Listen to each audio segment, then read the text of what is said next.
Assalamualaikum warahmatullahi wabarakatuh. Nama saya Aminah Rosyada dari 12 MIPA 2 nomor urut 04. Di sini saya akan menjelaskan sistem perekonomian pada masa Orde Baru. Pada Maret 1966, Indonesia memasuki pemerintahan Orde Baru. Perhatian lebih ditunjukkan kepada peningkatan kesejahteraan melalui pembangunan ekonomi dan sosial. Pembangunan ekonomi di Indonesia selama pemerintahan Orde Baru bisa dibagi ke dalam 3 periode. Keadaan ekonomi pada masa Orde Baru. Yang pertama, pada masa awal Orde Baru. Perekonomian dalam masa Orde Baru ada beberapa kejadian penting dimulai ketika Soeharto dilantik menjadi presiden menggantikan Soekarno. Pada saat itu disebut-sebut sebagai masa pemulihan ekonomi. Pemerintah Orde Lama tidak bisa mengatasi krisis ekonomi yang terjadi di penghujung tahun 1950-an. Imbasnya sempat terjadi meroketnya inflasi atau hiperinflasi yang mencapai 635% pada tahun 1966. Puncak masa Orde Baru. Dengan berbagai kebijakan ekonomi, pemerintah Orde Baru mampu mengatasi hiperinflasi itu dan menekan inflasi menjadi 112%. Keadaan terus membaik dengan menggunakan sistem pembangunan berjangka sehingga pembangunan menjadi terarah. Sasaran utamanya yaitu sektor utama negara, diantaranya adalah migas, tambang dan pertanian, serta perkebunan, dan perbaikan infrastruktur serta kualitas pendidikan. Akhir masa Orde Baru. Ternyata pembangunan itu tidak terjadi secara merata, hanya dilakukan di wilayah-wilayah tertentu saja. Kebijakan-kebijakan Presiden dan Golkar yang sangat menekan kebebasan masyarakat dalam kehidupan berpolitik juga menjadi awal dari keruntuhan kedikdayaan ekonomi pada pemerintahan Orde Baru. Periode-periode perekonomian masa Orde Baru. Yang pertama adalah pemulihan ekonomi pada tahun 1966 sampai dengan 1973. Langkah pertama yang dilakukan adalah reintegrasi Indonesia ke dalam ekonomi dunia dengan cara bergabung kembali dengan International Monetary Fund atau IMF, Persatuan Bangsa-Bangsa atau PBB, dan Bank Dunia dalam pertengahan akhir tahun 1960-an. Langkah kedua adalah memerangi hiperinflasi. Di akhir 1960-an, stabilitas harga diciptakan melalui sebuah kebijakan yang melarang pendanaan domestik. Kemudian sebuah mekanisme pasar bebas dipulihkan diikuti dengan implementasi undang-undang atau UU penanaman modal asing dan UU penanaman modal dalam negeri. Kedua undang-undang ini mengandung insentif-insentif yang menarik bagi para investor untuk berinvestasi di Indonesia yang berdampak pada pertumbuhan ekonomi lebih dari 10% di tahun 1968. Yang kedua adalah pertumbuhan ekonomi cepat dan intervensi pemerintah yang makin kuat pada tahun 1974 sampai dengan 1982. Sampai 1982, pertumbuhan ekonomi tahunan yang cepat di atas minimum 5% dijaga. Indonesia diuntungkan secara signifikan oleh dua oil boom yang terjadi pada tahun 1973 sampai dengan 1974 dan 1978 sampai dengan 1979. Sempat terjadi kerusuhan besar saat itu, saat kunjungan Perdana Menteri Jepang di tahun 1974 yang menganggap bahwa proyek investasi asing di Indonesia terlalu banyak. Akhirnya pemerintah memperkenalkan aturan baru dan menggantinya dengan kebijakan-kebijakan yang menguntungkan penduduk pribumi. Yang ketiga yaitu pertumbuhan ekonomi didorong ekspor dan deregulasi pada tahun 1983 sampai dengan 1996. Pada awal 1980-an, harga minyak mulai jatuh lagi dan reposisi mata uang di tahun 1985 menambah hutang luar negeri Indonesia. Pemerintah harus melakukan usaha-usaha baru untuk memulihkan stabilitas makroekonomi. Nilai rupiah didevaluasi, pajak baru diterapkan, dan tindakan deregulasi dilakukan. Pemerintah meningkatkan tindakan-tindakan untuk mendukung pertumbuhan yang didorong oleh ekspor.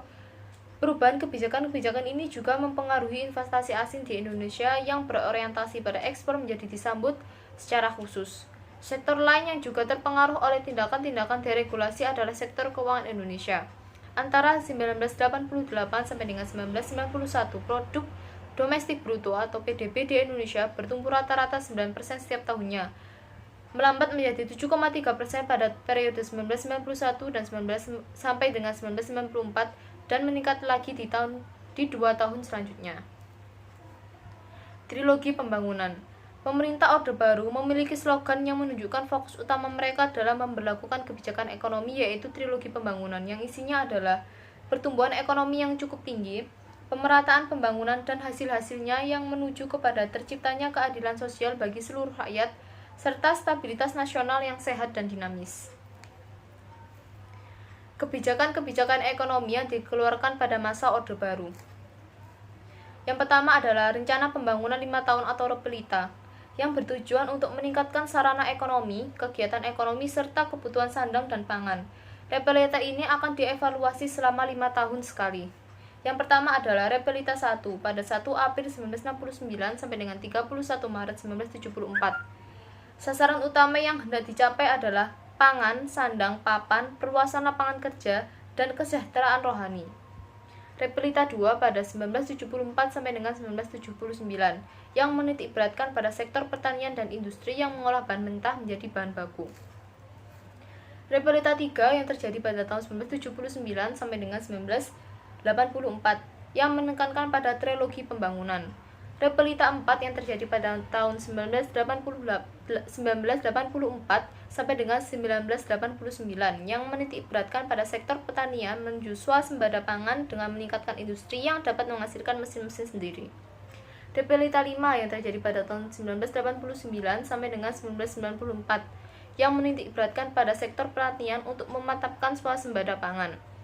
RPELITA 6 yang dimulai pada tahun 1994 dan pembangunan berfokus pada sektor ekonomi, industri, pertanian, dan peningkatan sumber daya manusia. Yang kedua adalah revolusi hijau. Revolusi hijau adalah perubahan cara bercocok tanam dari cara tradisional atau peasant ke cara modern atau farmers. Umumnya dilakukan 4 usaha pokok yang terdiri dari insentifikasi, yaitu penelitian, pengembangan, dan penerapan teknologi pertanian untuk memanfaatkan lahan yang ada guna dan memperoleh hasil yang optimal. Yang kedua adalah ekstensifikasi, yaitu perluasan lahan pertanian untuk memperoleh hasil pertanian yang lebih optimal. Diversifikasi, yaitu keanekaragaman usaha tani, dan rehabilitasi, yaitu pemulihan daya produktivitas sumber daya pertanian yang sudah kritis. Dampak-dampak kebijakan ekonomi pada masa Orde Baru. Yang pertama adalah dampak positif, yaitu pertumbuhan ekonomi yang tinggi. Indonesia mengubah status dari negara pengimpor beras terbesar menjadi bangsa yang dapat memenuhi kebutuhan beras sendiri. Penurunan angka kemiskinan, penurunan angka kematian bayi, investor asing yang mau menanamkan modal di Indonesia, serta sukses menumbuhkan rasa nasionalisme dan cinta produk dalam negeri. Dampak negatifnya yaitu perbedaan ekonomi antar daerah, antar golongan pekerjaan, antar kelompok dan masyarakat terasa semakin tajam. Tercipta kelompok yang terpinggirkan, menimbulkan konglomerasi dan bisnis yang erat dengan KKN, yaitu korupsi, kolusi, dan nepotisme. Pembangunan yang dilakukan hasilnya dapat dinikmati oleh sebagian kecil kalangan saja, dan pembangunan hanya mengutamakan pertumbuhan ekonomi tanpa diimbangi oleh kehidupan politik, ekonomi, dan sosial. Pelaku perkembangan ekonomi pada Orde Baru, yaitu ada Koperasi Industri Strategis Indonesia, Koperasi Industri Strategis Teknologi, Industri Pertanian dan Perkebunan, Industri Pertambangan, Sekretariat Bersama Golongan Karya atau Golkar, dan Angkatan Bersenjata Republik Indonesia. Sekian penjelasan dari sistem perekonomian masa Orde Baru.